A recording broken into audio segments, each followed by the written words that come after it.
Eh, Assalamualaikum warahmatullahi wabarakatuh. Selamat siang teman-teman. Jadi seperti janji saya kemarin bahwa saya akan buat lagi live berikutnya dengan topik yang berbeda. Jadi untuk hari ini kita bakal belajar tentang public speaking skills dan saya combine dengan presentation skill. Jadi karena skill presentasi itu juga tidak lepas dari skill komunikasi, maka kita bakal belajar bagaimana caranya supaya bisa melakukan presentasi dengan baik dengan komunikasi yang baik juga. Nah, ini mungkin tidak cukup waktunya kalau hanya 1 jam saja. Jadi mungkin akan ada part berikutnya. Jadi terus di sini karena kita bakal belajar lebih banyak tentang bagaimana kita bisa lebih siap untuk bisa berbicara di depan umum. Nah, sebenarnya sebelumnya saya ingin memberitahu dulu bahwa untuk public speaking ini itu kita berusaha bagaimana supaya kita bisa menyampaikan sesuatu informasi dengan baik ya, supaya orang lain bisa paham, supaya orang lain bisa mengerti apa yang kita sampaikan. Nah, tujuannya itu karena kalau komunikasi kan tujuannya adalah kita bisa memberikan informasi dan orang lain bisa menanggapi apa yang kita sampaikan, seperti itu. Sebenarnya ada 3 tipe dari public speaking, teman-teman. Ada 3 tipe dari public speaking. Yang pertama itu berbicara atau speech untuk menginformasikan. Jadi berdasarkan tujuannya untuk menginformasikan. Nah, yang kedua tujuannya untuk nah, informasi ini juga gini, sebelum kita masuk yang kedua, nah informasi ini bisa jadi kita sifatnya itu penjelasan, atau yang kedua bisa jadi sifatnya itu melaporkan gitu ya. Kalau menjelaskan kan beda dengan melaporkan. Kemudian juga bisa jadi menggambarkan itu, menjelaskan ataupun melaporkan. Dan atau yang terakhir juga bisa sifatnya mengklarifikasi. Jadi kalau kita sistemnya informasi, umumnya dia berisi dari penjelasan ataupun laporan, kemudian klarifikasi ataupun contohnya penjelasan ya, penggambaran gitu misalkan seperti itu.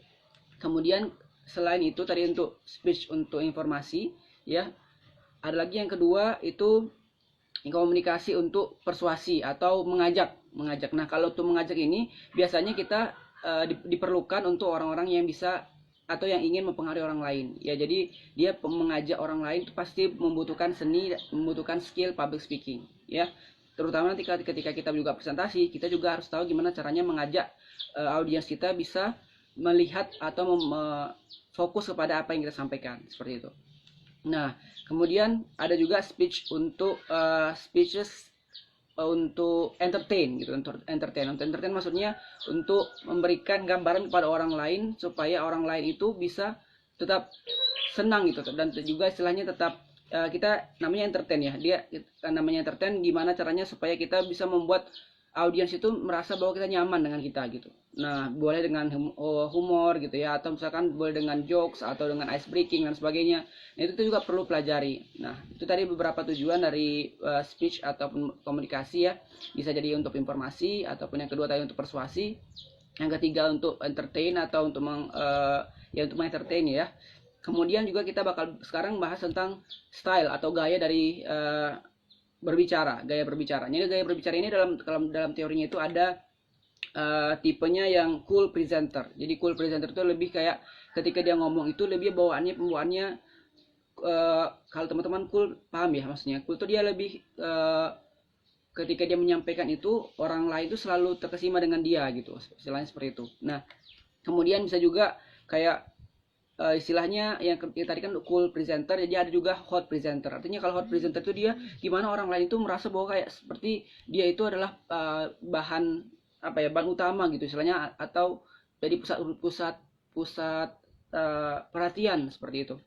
Nah, tapi sebelum kita bahas lebih banyak tentang itu, tentunya kita bakal belajar juga nih bagaimana cara kita metode atau bagaimana cara kita untuk deliver ya, atau untuk memberikan informasi itu.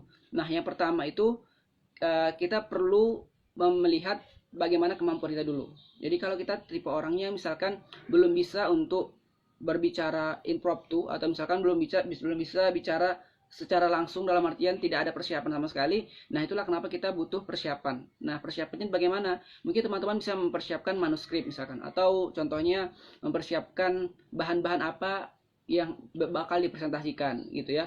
Mulai dari sekarang mungkin teman-teman bisa mencatat di kertas gitu ya, atau misalkan sekarang sudah zamannya digital, sudah bisa pakai PowerPoint ataupun animasi-animasi, video animasi dan sebagainya. Nah, itu bisa teman-teman manfaatkan dengan baik gitu. Apalagi sekarang sudah banyak ya media ataupun platform yang bisa membantu kita untuk membuat suatu presentasi yang bagus. Nah, itu juga bisa dimanfaatkan. Nah, untuk bagaimana cara membuat itu, nanti kita ada topik khusus untuk itu. Tapi sekali ini kita bakal membahas gimana cara kita bisa berkomunikasi dengan baik, kita bisa menyampaikan informasi atau menyampaikan presentasi dengan cara yang baik. Nah, yang pertama kita tadi persiapannya. Persiapannya yang pertama dari alat dan bahan yang perlu kita persiapkan untuk bisa menunjang presentasi kita atau komunikasi kita. Boleh kita pakai skrip ataupun pakai tadi seperti yang saya sampaikan, boleh kita pakai media-media yang bisa membantu kita. Kemudian setelah itu kita juga perlu mempersiapkan apa namanya istilahnya ya, karena kan kita bakal menunjukkan atau bakal mempresentasikan, jadi kita perlu mempersiapkan istilahnya mental, misalkan mentalnya. Yang pertama tadi kita sudah persiapan bahan apa yang perlu kita diperlukan. Yang kedua tidak kalah pentingnya adalah persiapan mental. Nah, persiapan mental ini sama seperti kita materi yang sebelumnya tentang interview ya, atau tentang wawancara. Nah, ini juga tidak kalah pentingnya adalah kita perlu latihan. Jadi untuk bisa mengasah mental itu kita juga perlu latihan. Latihannya mungkin seperti yang saya contohkan kemarin, bisa berawal dari teman-teman belajar di depan kaca gitu ya, atau misalkan teman-teman bisa mulai belajar bersama kawan gitu ya, kita presentasi di depan kawan, kemudian presentasi di depan keluarga atau orang-orang terdekat, baru ketika teman-teman merasa sudah siap, teman-teman bisa langsung presentasi di hadapan orang banyak, ataupun misalkan di kampus ataupun di sekolah atau di kelas seperti itu. Nah, teman-teman, metodenya sebenarnya banyak teman-teman. Yang pertama tadi kan metodenya dia sistemnya membaca naskah. Yang kedua mungkin kita juga pernah melakukan adalah sistemnya itu memori atau menghafal ya, menghafal from memory atau menghafal. Ini biasanya yang juga cukup sering kita gunakan. Kemudian yang ketiga biasanya kita kalau sudah tahapannya lebih tinggi, lebih lebih expert, biasanya dia sudah tahapan impromptu. Artinya kalau impromptu ini, speaking impromptu ini dia sudah bisa tanpa tanpa persiapan gitu. Asalnya ketika dikasih kesempatan dia sudah bisa ngomong gitu.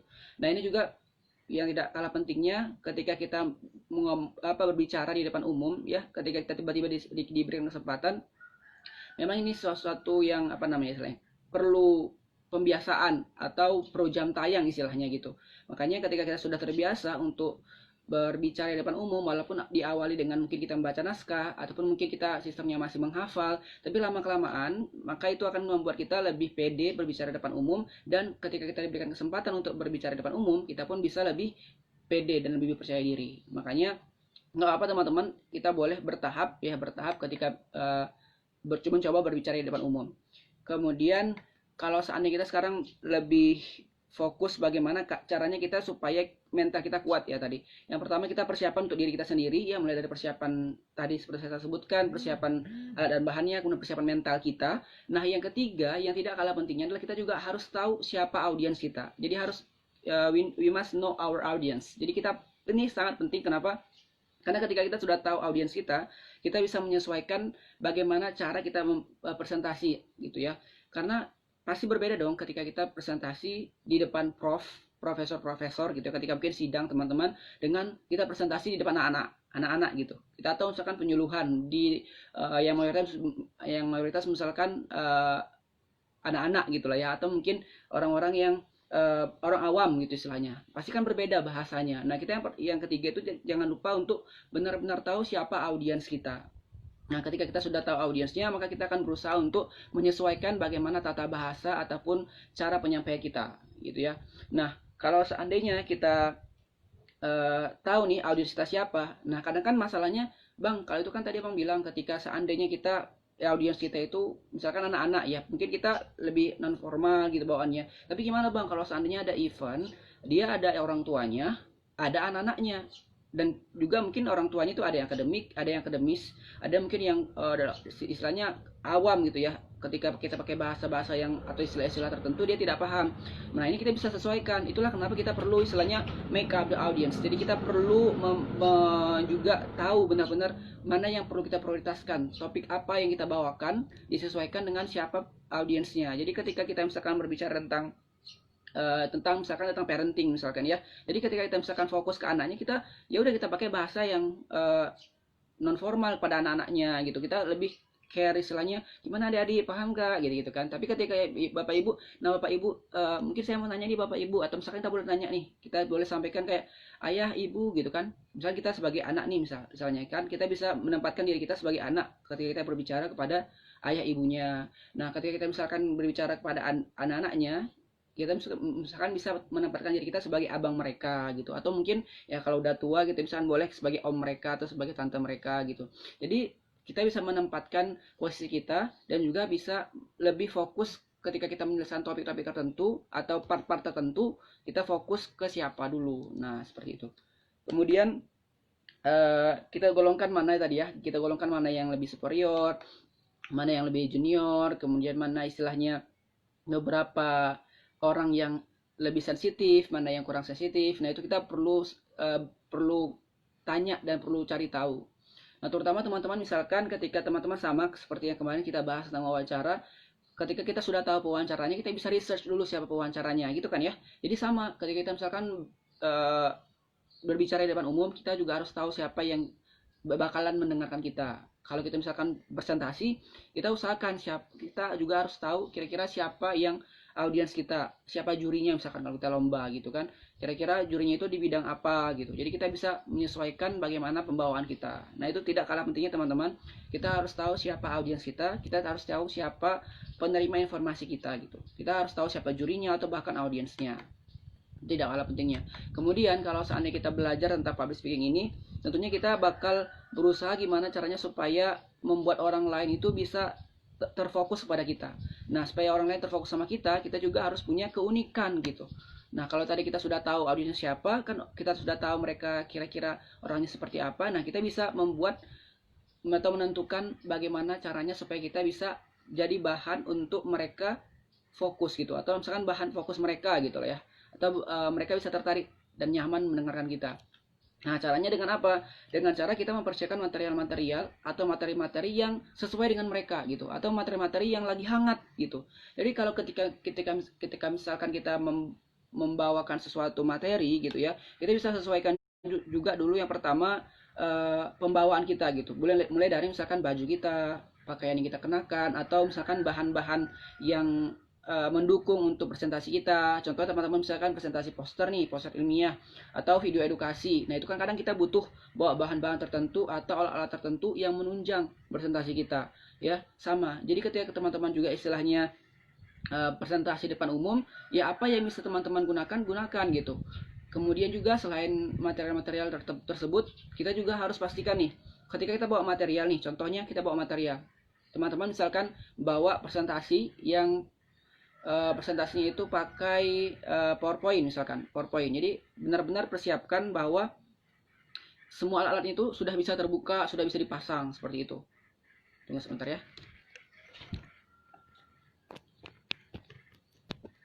Oke. Kemudian kalau seandainya kita sudah mempersiapkan alat dan bahannya, terkadang alat dan bahannya ini tidak disiapkan oleh kita pribadi, tapi terkadang juga disiapkan oleh panitia. Nah ini juga terkadang banyak orang yang tidak peka gitu ya. Itulah kenapa kalau teman-teman sering melihat perlombaan ataupun acara, seminar ataupun training, itu sering mereka membuat gladi resik istilahnya ya, gladi bersih atau gladi resik istilahnya.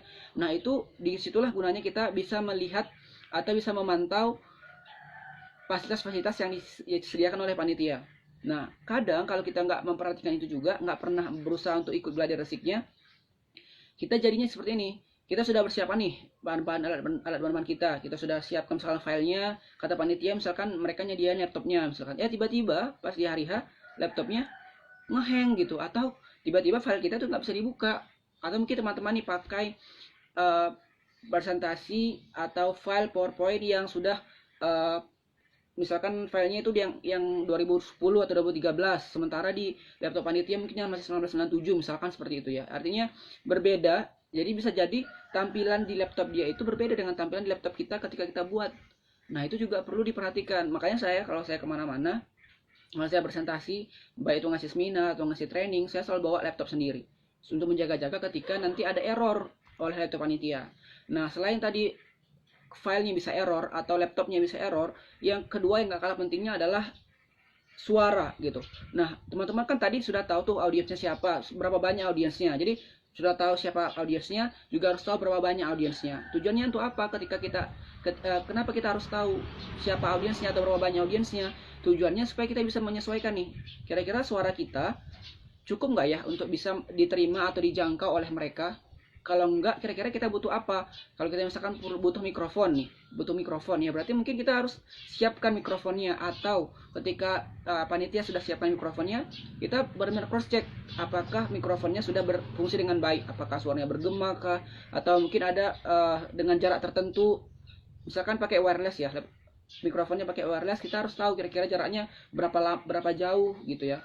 Karena kan kalau kita ngisi training terutama atau presentasi yang mungkin membutuhkan body language yang atau pergerakan yang banyak, itu kan kita perlu tahu bagaimana jarak atau istilahnya bagaimana kualitas dari mikrofonnya, kurang lebih seperti itulah ya, kurang lebih seperti itu.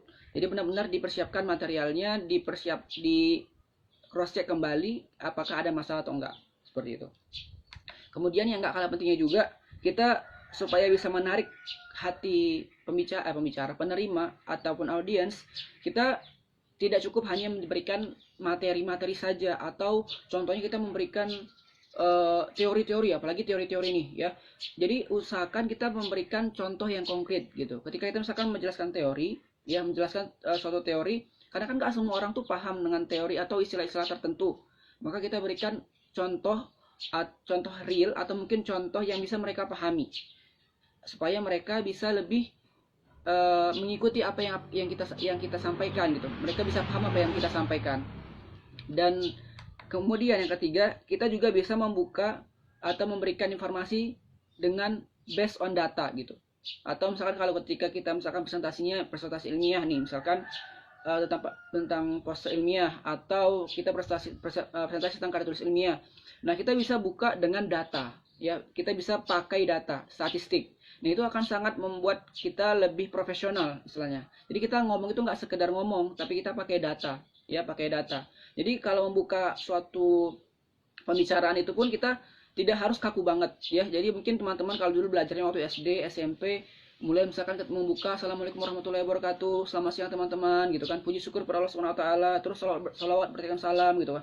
Itu sudah biasa sekali sebenarnya. Nah, teman-teman boleh pakai cara yang lain. Nah, kalau saya dulu pernah mencontohin, saya mungkin bisa pakai suatu video gitu ya, video misalnya kita bahas topik tertentu yang lagi hangat nih, kita bisa pakai video, atau kita bisa pakai pantun, atau pakai puisi, syair, atau mungkin kita bisa pakai kita bisa pakai alat-alat tertentu atau musik-musik tertentu yang bisa membuat orang lain istilahnya fokus perhatiannya ke kita gitu.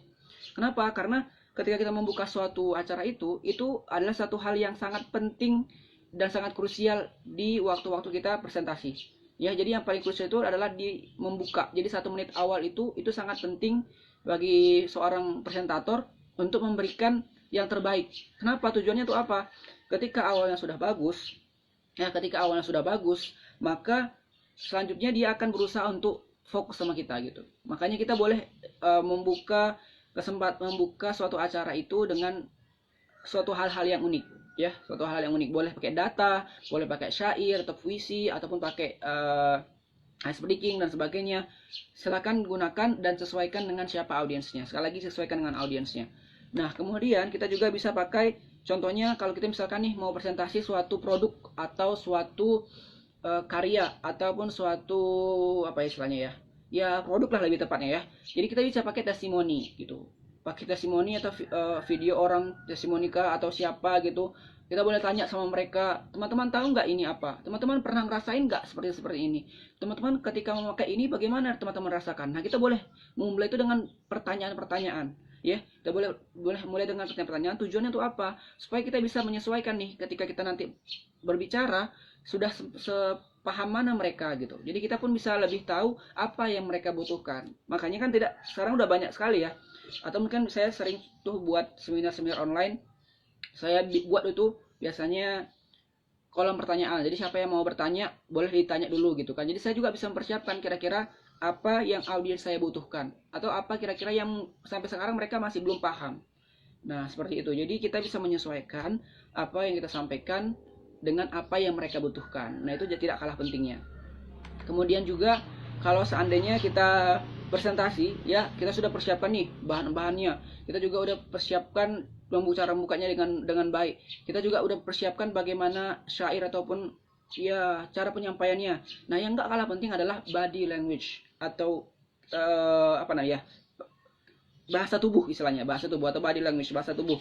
Jadi jangan terlalu kaku, ya jangan terlalu kaku. Makanya ketika teman-teman presentasi yang istilahnya membutuhkan pergerakan yang cukup atau membutuhkan perhatian yang cukup besar gitu ya, teman-teman bisa berusaha untuk menghindari stand mic gitu, stand mic ya, kecuali memang yang formal teman-teman ngasih kata pembukaan gitu ya, laporan. Nah, itu mungkin butuh stand mic ataupun apa namanya, mimbar gitu ya, mimbar tahu kan, itu khutbah itu mimbar ataupun ya stand mic seperti itu. Nah, itu biasanya ketika kita pakai stand mic kita nggak kan kurang bisa bebas kemana-mana. Jadi kalau teman-teman pingin teman-teman itu bisa berinteraksi lebih banyak pada audiensnya, teman-teman mungkin boleh pakai yang wireless. Kalau saya biasanya kalau ngisi training lebih senang pakai yang wireless yang bisa yang dibawa kemana-mana gitu ya. Tapi yang nggak kalah penting seperti yang saya sebutkan tadi, body language itu sangat penting. Jadi teman-teman bisa menggunakan bahasa tubuh pakai tangan kah atau pakai apa namanya, pakai alat tertentu. Misalkan mungkin teman-teman pakai, misalkan ini contohnya pakai pointer gitu ya, atau hal-hal yang bisa mendukung teman-teman lah gitu, yang bisa mendukung presentasi. Nah, kalau saya juga gini nih, kadang kan biasanya kita tuh masalahnya adalah udah kena virus 5G gitu. Kalau saya selalu bilang virusnya 5G. Galau, gundah, gulana, gemetar, gugup, gemeteran gitu. Galau, kadang orang kan galau tuh, aduh gimana ya kalau seandainya aku nggak bisa menyampaikan dengan cara yang baik, gimana kalau aku seandainya nanti tiba-tiba lupa gitu. Jadi akhirnya dia galau, gundah, gulana, gemeteran, gugup istilahnya gitu ya. Dan caranya adalah kita persiapkan dulu tubuh dan mental kita gitu. Persiapan tubuh kita kalau saya diajari oleh mentor saya. Nah, teman-teman kenal Bang Edo ya. Jadi kalau saya diajari sama Bang Edo dulu, sebelum saya mulai itu saya lompat-lompat gitu. Jadi biasanya kan saya ngisi acara di suatu ballroom atau di kantor gubernur gitu, atau di ballroom atau di auditorium. Nah, itu kan pasti pesertanya ribuan orang gitu. Jadi kadang ada rasa ketika aduh gimana ya kalau seandainya ini kita bahan perhatian nih. Jadi kadang sebelum kita mulai itu saya loncat-loncat, itu kadang teriak-teriak gitu ya, atau misalkan istilahnya gimana kita supaya tubuh kita ini benar-benar sudah pemanasan terlebih dahulu gitu. Apalagi ketika kita mau ngomong dengan harus energi yang besar gitu ya, kemudian juga istilahnya suara kita harus lantang, suara kita harus jelas, kita nggak boleh, kita juga harus persiapkan tubuh kita. Kalau saya pribadi seperti yang saya sebutkan tadi, saya loncat-loncat atau apa namanya, saya teriak atau apa gitu ya. Dan juga karena saya butuh suara, saya biasanya gunakan sebelum saya mulai saya pakai, ya bukan pakai ya, minum jahe gitu, minum bandrek gitu. Jadi paling sering itu saya minum bandrek atau minum jeruk nipis gitu. Paling sering sih bandrek. Jadi sebelum saya presentasi itu malamnya atau sebelumnya saya minum madu dan jahe atau bandrek ya, untuk memperlancar suara, sebagai suara gitu. Jadi makanya itu sangat penting juga. Jadi build your body first, itu yang paling penting. Jadi persiapkan suara, kemudian tubuh kita benar-benar stamina-nya cukup supaya presentasi yang bagus yang sudah kita persiapkan juga lebih maksimal, seperti itu.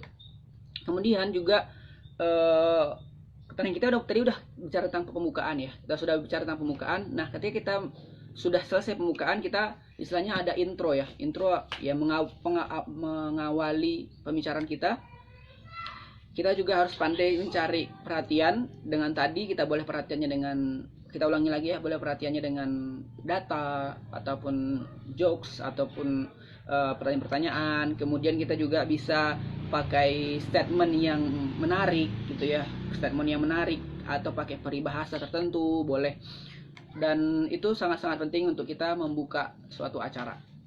Nah, setelah kita membuka acara, juga yang nggak kalah pentingnya ketika kita memberikan penjelasan, kita juga berusaha untuk sampaikan dengan cara yang baik gitu. Artinya gini, ketika kita sudah materi kita cukup panjang, saya belajar dari ketika saya pernah kemarin ke luar negeri presentasi, ini saya diajarin untuk membuat poin-poin. Jadi kita menyampaikan apa tujuan kita berada di situ gitu. Artinya kita sampaikan kepada mereka apa yang bakal kita sampaikan poin-poinnya gitu. Atau selama 30 menit ke depan kita akan belajar tentang ini gitu. Jadi seperti yang saya selalu buka kan. Jadi selama 30 menit ke depan atau selama 1 jam ke depan kita bakal belajar tentang ini gitu. Kita bakal membahas ini. Jadi orang lain udah tahu. Jadi ketika kita misalkan mau menyampaikan suatu informasi, misalkan kita udah sampai ke poin kedua nih, kita bakal ngasih tahu 5 poin atau 5 tips misalkan. Jadi si audiens itu udah tahu nih masih ada 3 lagi gitu. Dan kita pun jadi lebih fokus bahwa ternyata masih 2 nih kita yang sudah selesai, masih ada 3 lagi. Nah, kita bisa menyesuaikan dengan waktu kita. Kira-kira waktunya cukup nggak? Kira-kira kalau seandainya kita ada 5 tips, berarti kita 3 tips lagi bagaimana gitu ya. Jadi benar-benar harus dipersiapkan apa yang menjadi topik atau poin dari materi kita. Itu nggak kalah penting teman-teman. Jadi jangan sampai kita keasikan di pembukaan ya, sehingga waktu untuk memberikan materinya kurang gitu ya. Makanya itu sesuaikan lagi dengan apa yang bakal kita presentasikan atau apa yang bakal kita bicarakan ya. Dan juga berusaha semaksimal mungkin gimana caranya kita supaya punya waktu yang cukup untuk memberikan kesimpulan nantinya. Nah, kemudian kalau seandainya masalah-masalah yang paling sering juga muncul ketika kita berbicara di depan umum adalah audiensnya yang terkadang membuat kita tidak fokus. Atau gini, contohnya ada audiens ketika kita ngomong nih, kita udah fokus nih, kita udah fokus, tiba-tiba ada yang berbunyi handphonenya gitu ya.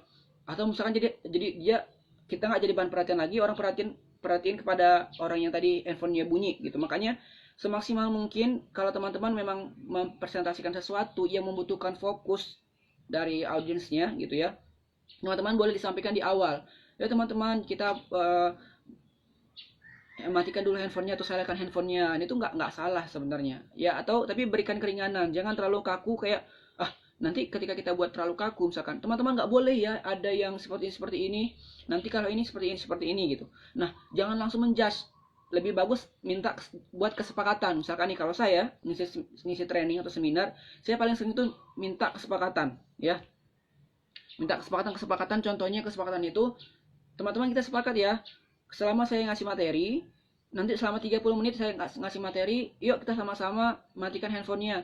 Kalau seandainya Anda yang berbunyi handphonenya, kita kasih hukuman apa gitu kan. Jadi boleh ditanya sama mereka, kita denda ya 10.000 ya gitu ya kan. Dia boleh tanya gimana sepakat. Pasti yang rata-rata, kalau memang orangnya rata-rata itu benar-benar ingin belajar, pasti bakal setuju dengan saran kita gitu ya. Dan mereka juga bakal segan ketika mereka bilang tidak setuju gitu, karena yang lain juga bilangnya setuju gitu. Ini kita boleh dengan memakai itu, kita boleh pakai denda ataupun punishment gitu, tapi harapannya itu sudah ada dari awal dijelasin seperti itu.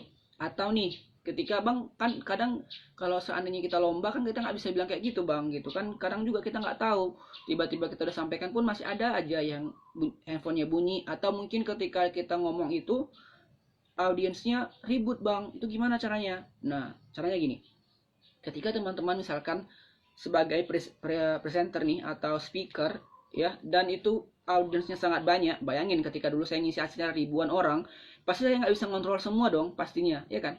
Makanya saya buat kesepakatan di awal ketika pesertanya sampai ribuan orang. Apalagi misalkan peserta itu sampai yang acaranya di ballroom besar, yang itu sampai ribuan orang, dan itu kita nggak bisa memantau semua. Dan ketika memang ada satu orang atau beberapa orang yang sangat mengganggu kita atau sangat mengganggu orang lain, misalkan berada di pojokan tuh, paling sering kan biasanya di pojokan atau di paling belakang tuh biasanya paling sering yang fokusnya cepat buyar gitu ya, tidak fokus lagi istilahnya gitu. Nah, kita berusaha mengingatkan tidak sampai menyakitkan hati mereka. Loh, mana bang caranya? Caranya adalah misalkan kita nih, mereka di belakang ada banyak sekali yang ribut misalkan, atau mungkin ada satu orang nih yang ribut, yang kita memang sangat ribut orangnya. Nah, kalau kita misalkan mereka ribut, kita jangan memanggil dianya gitu, jangan istilahnya semaksimal mungkin untuk tidak menegur si yang paling ributnya itu. Tapi mungkin kita misalkan nih contoh yang di belakang ada Yang ribut misalkan jilbabnya jilbab merah, contoh. Yang jilbab merah ribut misalkan. Jadi kita misalkan yang jilbab merah itu di belakang nggak hanya satu, ada dua misalkan. Ya kan? Kita boleh itu yang jilbab merah gitu, atau mungkin boleh jilbab yang lain gitu. Tapi yang di sampingnya, samping orang yang ribut tadi, itu yang jilbab biru gitu. Gimana? Apakah ada pertanyaan gitu kan? Atau misalnya kita boleh kasih pertanyaan yang siapapun bisa jawab sebenarnya. Nah, tujuan kita menanyakan ke dia hanya supaya orang lain atensinya atau perhatiannya ke dia. Jadi orang yang tiba-tiba ribut, dia bakal nggak ribut lagi gitu. Atau yang tiba-tiba ngantuk, jadi bangun gitu. Nah, tapi jangan pula kita istilahnya menanyakan, memberikan pertanyaan kepada orang yang tidur gitu. Ya ketika kita tanya dia nggak bakal jawab dong, ya kan? Ya sama nih teman-teman, ketika teman-teman misalkan kuliah gitu ya, terus ngantuk atau ketiduran, terus mungkin ada beberapa dosen yang, ayo kenapa kamu tidur? Ini tadi kamu dengar nggak apa yang saya jelasin? Pasti kan kayak ada perasaan malu, terus kayak pokoknya jadi bukannya fokus gitu. Terkadang kita kayak lagi sakit hati dan akhirnya nggak bisa benar-benar 100% gitu. Tapi kalau kita nggak ditegur secara personal atau tidak dijatuhkan, tidak menjatuhkan seseorang, nah itu justru bisa membuatnya semakin semakin fokus ke kita gitu, tanpa harus menyakitinya gitu. Nah, kalau seandainya memang tempatnya dekat, orang yang ribut itu dekat dengan kita nggak perlu sampai jangan ribut dia, jangan ribut dia, jangan ribut dia. Karena kita nggak perlu sampaikan seperti itu. Kita bisa bermain dengan intonasi. Kita bisa bermain dengan nada. Jadi sebenarnya teman-teman, untuk memberikan perhatian orang lain tidak harus dengan menggebu-gebu kayak, ayo dengar nggak? Ayo siapa yang setuju? Katakan setuju gitu. Nggak harus yang seperti itu. Terkadang kita dengan membelakangkan suara kita. Contohnya seperti ini. Teman-teman, ini penting nih. Iya, ini penting. Kalian tahu nggak? Tahu nggak? Tahu nggak? Nah gitu. Jadi caranya kita bisa sampaikan dengan mungkin kita awalnya kita kuat suaranya, terus tiba-tiba pelan. Pasti orang lain, kenapa ya? Apa itu ya yang dibilangnya ya? Nah seperti itu. Jadi ketika kita memberikan suatu presentasi gitu ya, ketika orang lain tidak fokus lagi, kita bisa memelankan suara kita atau menaikkan suara kita gitu. Jadi bisa membuat orang lain pun jadi perhatiannya, duh kenapa ya tiba-tiba dia ngomongnya pelan, tiba-tiba ngomongnya kuat gitu. Jadi itu bisa nada intonasi itu yang bakal membuat kita komunikasinya atau presentasinya semakin baik. Ya intonasi sangat penting. Kemudian yang nggak kalah pentingnya juga nih, kalau seandainya ada yang ribut atau ada yang nggak fokus, ya kalau seandainya memang tadi dekat posisinya dengan kita cukup seperti mendekatkan dengan dia aja. Jadi kita jalan atau jalan mendekati dia gitu, mendekati dia, atau menaikkan suara kita ketika sudah dekat dengan dia. Ya, tapi usahakan ya jangan memojokkan dia, istilahnya seperti itu. Dengan cara kita menyampaikan dengan cara yang baik, itu akan lebih baik sebenarnya ya. Kemudian juga kita bahas lagi tadi untuk outline-nya ketika teman-teman buat skrip. Nah, cara buat skrip juga ketika teman-teman presentasi, itu kan ada tuh dibuka.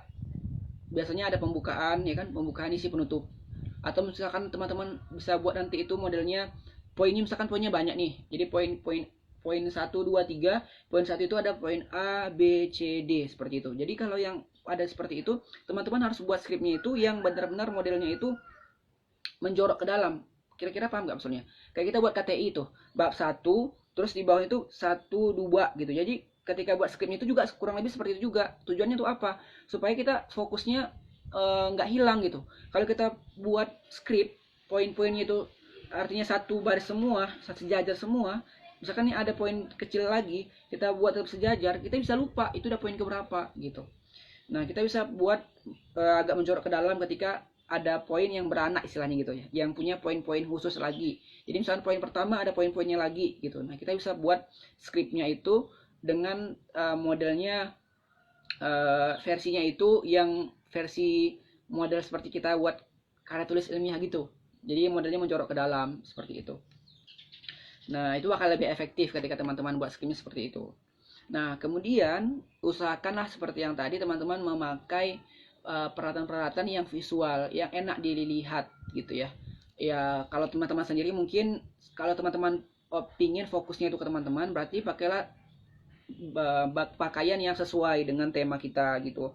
Pakai pakaian yang bersih atau yang rapi, atau gimana caranya kalau misalkan teman-teman itu berbicara tentang yang topik yang hangat atau misalkan topik yang nggak formal atau topik yang apa namanya ya, yang awam gitu, teman-teman nggak perlu pakai jas gitu, tidak perlu gitu. Tapi kalau misalkan teman-teman bicara tentang suatu topik yang atau misalkan audiensnya juga profesor atau akademisi gitu, teman-teman pakailah pakaian yang rapi supaya tampak meyakinkan gitu, tampak meyakinkan ketika kita presentasi. Kemudian juga yang perlu kita cegah adalah kalau saat ini sekarang kan sudah jarang ya orang pakai papan tulis ataupun pakai kapur gitu ya. Jadi semaksimal mungkin kita cari alat yang efektif. Artinya jangan sampai kita membuat suatu media. Contoh nih ketika kita pakai ini nih, misalkan pakai papan tulis nih, misalkan pakai papan tulis. Tentunya kan kalau kita pakai papan tulis, kalau materinya itu memang butuh menggambarkan, kita boleh menggambarkan. Tapi kalau terkadang pernah nggak sih waktu SD atau SMP kita belajar terus gurunya nyatet gitu panjang lama kalian nyatet sehingga waktunya habis untuk mencatat gitu loh. Jadi saya nggak nyalahin itu, cuman ketika teman-teman misalkan pingin supaya perhatian kepada kita gitu, kita bisa pakai yang dengan apa namanya, dengan simbol gitu, dengan simbol yang orang lain paham gitu, dan tidak harus dengan menyampaikan kata-kata per kalimat dengan panjang seperti itu. Ini sama dengan ketika kita buat presentasi nih teman-teman. Ketika kita buat presentasi juga usahakan tidak modelnya itu apa ya, barisnya itu terlalu banyak gitu dan terlalu rapat-rapat. Nah itu hindari membuat suatu slide presentasi ataupun tulisan yang terlalu rapat, terlalu kecil dan terlalu banyak. Jadi usahakan tulis poin-poinnya aja ya, buat poin-poinnya aja. Dan kalaupun buat presentasi, gambarnya yang kita gunakan, gambarnya jangan sampai terlalu mencolok gitu istilahnya, atau apa ya, membuat, karena kan ada tuh orang sekarang kita buat presentasi, dia presentasinya buat animasi-animasi yang nggak perlu gitu, artinya yang tidak ada hubungannya, tidak ada korelasinya dengan pemaparan presentasi kita. Nah itu usahakan semaksimal mungkin tidak melakukan itu gitu, tidak membuat itulah istilahnya gitu ya. Kemudian kalau seandainya teman-teman juga membuat suatu presentasi ya, yang juga ini tidak kalah pentingnya, yang harus bisa dilihat dengan jelas. Kalau teman-teman buat gambar, gambarnya benar-benar harus jelas ya. Dan biasanya gambarnya besar. Jadi kan saya bilang nih, bukan berarti kalau jelas itu harus besar. Kalau tulisannya besar pun tapi background dengan warnanya tidak sesuai atau tidak kontras, ya itu sama aja gitu. Jadi ketika kita buat tulisannya besar-besar pun tapi background sama warna tulisannya justru nggak kontras, itu nggak terbaca, sama aja gitu. Jadi makanya kita benar-benar kalau bisa dilatih ya, kita belajar gimana caranya kita membuat suatu tulisan di slide kita atau di presentasi kita, tulisannya benar-benar jelas gitu. Hindari menggunakan font yang memang sulit untuk dibaca, kecuali hanya sekedar hiasan, orang lain tidak perlu melihat atau membacanya gitu ya. Jadi usahakan tulisannya juga yang bisa dibaca, dan juga kontras antara warna background dengan tulisannya juga perlu diperhatikan seperti itu. Kemudian apalagi ya, kalau seandainya teman-teman misalkan ada diberi kesempatan nih untuk melakukan diskusi atau tanya jawab kepada yang lain, nah itu akan lebih bagus ketika teman-teman memberikan informasi di awal. Contoh ya, dalam artian gini, ada beberapa orang yang dia lebih santai ketika dia misalkan ngisi training nih. Contoh ini saya ngasih training. Kalau saya ngisi training, saya bilang di awal, kalau seandainya teman-teman mau bertanya, tidak perlu nunggu nanti sesi tanya jawab. Nanti ketika ada yang kurang jelas, silakan tanyakan. Jadi ketika misalkan ada suatu penjelasan yang orang lain tidak paham ketika kita menjelaskan gitu ya, dia bisa langsung tunjuk tangan, langsung bertanya gitu. Dan dia pun nggak merasa bahwa ketika bertanya itu dia salah gitu. Karena kan banyak orang yang nggak mau bertanya itu karena takut dibilang nanti dia nggak dengerin dari awal gitu.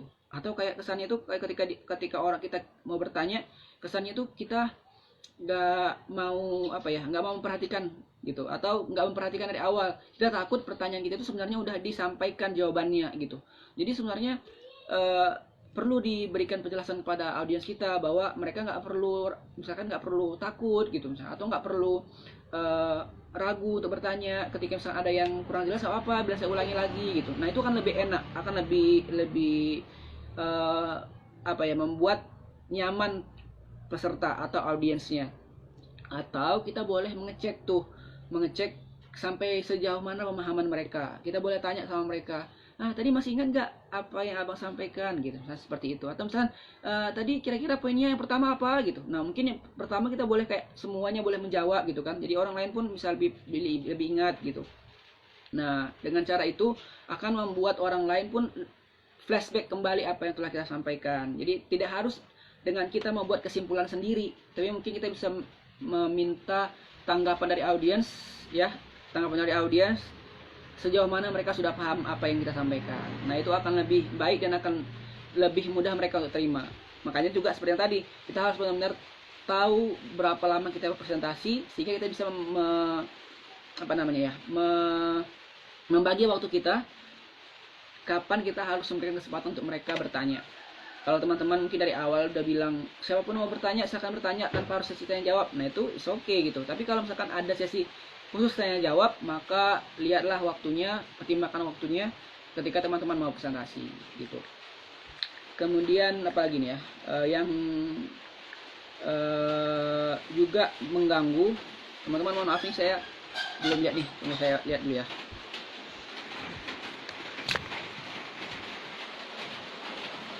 Oke, kita lihat ada yang bergabung nih.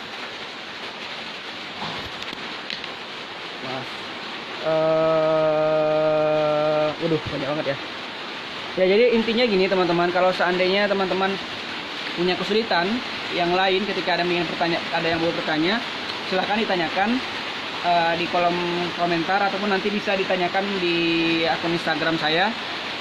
Sudah hujan, alhamdulillah. Saya dekatin makanya kada suaranya takutnya nggak kedengeran karena sudah hujan. Intinya teman-teman ini masih part pertama.